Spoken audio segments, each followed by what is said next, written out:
श्री स्वामी समर्थ मैत्रिणींनो, सविता किचनमध्ये तुमचे स्वागत आहे। आज आपण पारंपरिक पदार्थ आदणवडी हा पदार्थ बनवणार आहे। आदणवडी पदार्थ म्हणण्याऐवजी तुम्ही याला बेसन वडी असेही म्हणू शकता।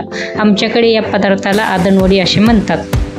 त्यासाठी लागणारे साहित्य: जिरे, कढीपत्ता, लसूण कोथिंबीर पेस्ट, बारीक चिरलेली कोथिंबीर, जिरे पावडर, बारीक केलेली हिरवी मिरची, चवीपुरते मीठ आणि हळद।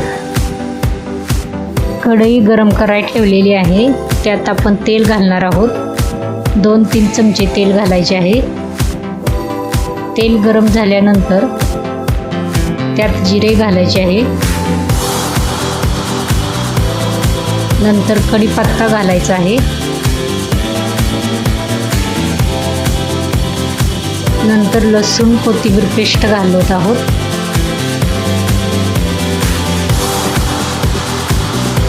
बारीक चिरलेली कोथिंबीर घालायची आहे,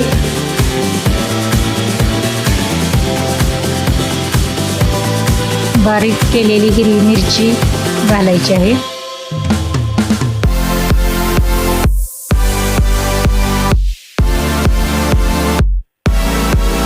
हळद घालायची आहे, चवीपुरते मीठ घालायचे आहे, जिरे पावडर घालायचे आहे आणि व्यवस्थित असं हलवून घ्यायचं आहे। परतून घ्यायचं आहे आपल्याला ते छान मस्त भाजीपर्यंत।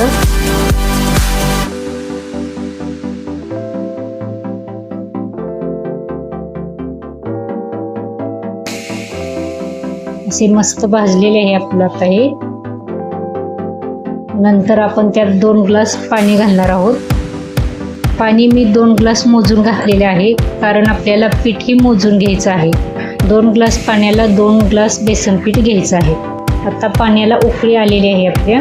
नंतर आपण 2 ग्लास बेसन घालणार आहोत। 2 ग्लास बेसन घालून मस्त असं ढवळून घ्यायचं आहे। एकसारखं ढवळत राहायचं, त्यामुळं पिठामध्ये आपल्या गाठी होणार नाही। सारखं असं ढवळायचं, असं थोडे थोडे पीठ टाकत राहायचं आणि हलवायचं।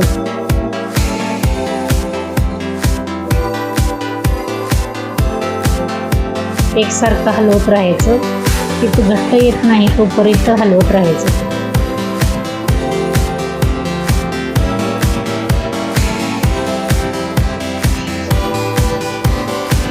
अशा प्रकारे सारखं हलवत राहायचं। एक पीठ आपलं घट्ट होत आहे आता।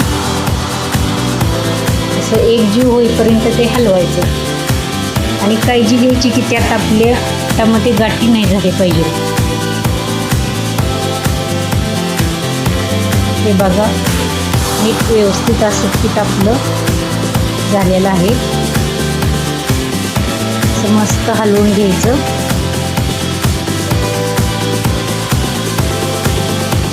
हलवून घेतल्यानंतर सगळं पीठ असं हलवून एका जागेला करायचं आहे।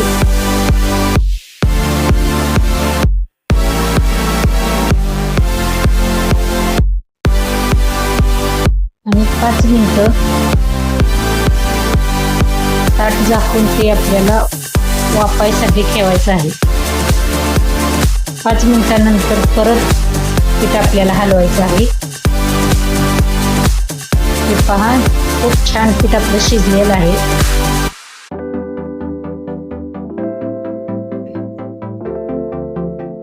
परत 5 मिनिटं झाकून ठेवायचं आहे। नंतर एका ताटाला तेल लावून घ्यायचं आहे।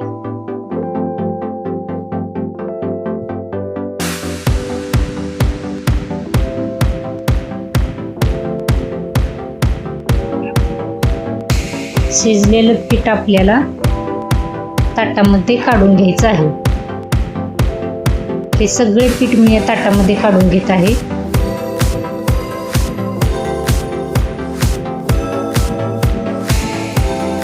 पीठ आपले मस्त शिजलेले आहे।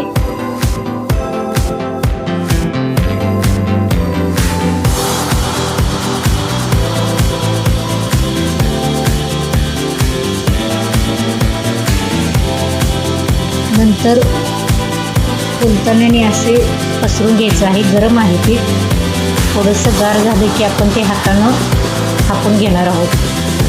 थोडंसं थंड होईपर्यंत उलटण्याच्या साहाय्याने असं पसरून घ्यायचं. हे पहा असं.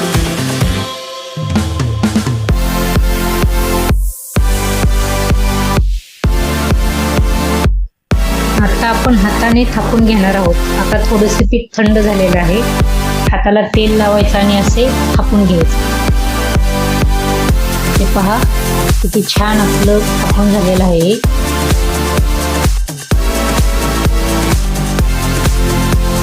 नंतर खोबऱ्याचा किस वरून टाकून घ्यायचा आहे.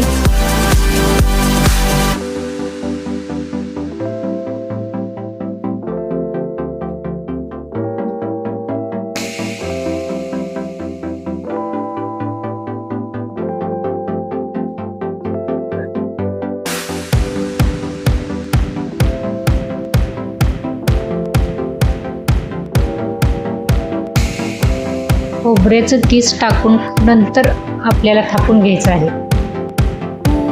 असं व्यवस्थित थापून घ्यायचं. हे पहा किती छान दिसते. एकदम छान अशी आपली वडी येणार आहे. पीठ पण आपलं छान शिजलेलं आहे.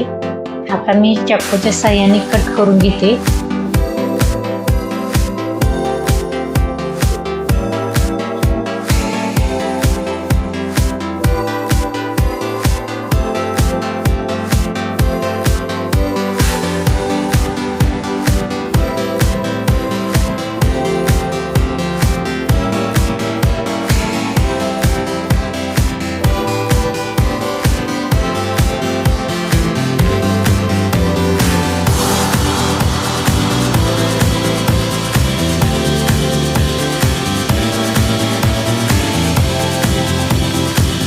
छान अशा छोट्या छोट्या वड्या काढून घ्यायच्या आहेत.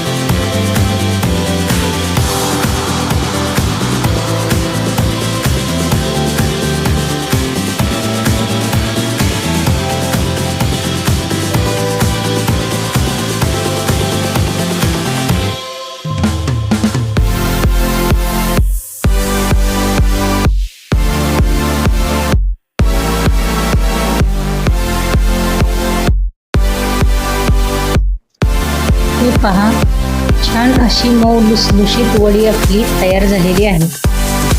रेसिपी एकदम सोपी आहे. तुम्ही पण घरी बनवून बघा. छान टेस्ट एकदम छान आलेली असते याला.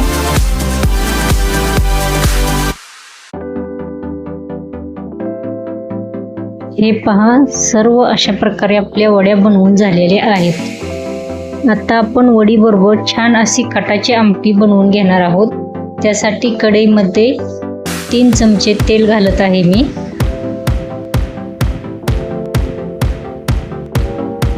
फोडणीसाठी जिरे घालत आहे. कढीपत्ता घालायचा आहे.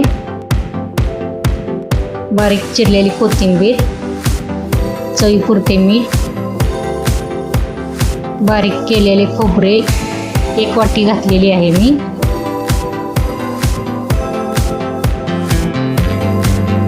काळे तिखट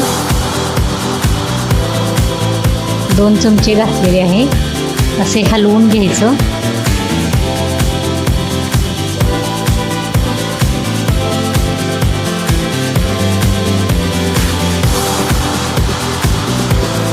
नंतर त्यात पाणी घालायचं आहे. पाणी घालून असं ढवळून घ्यायचं व्यवस्थित.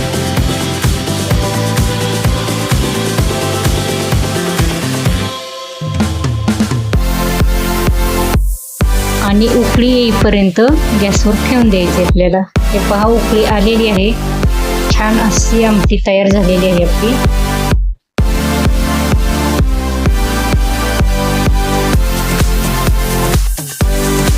एकदम मस्त असा सुगंध सुटलेला आहे आमटीच्या फोडणीत.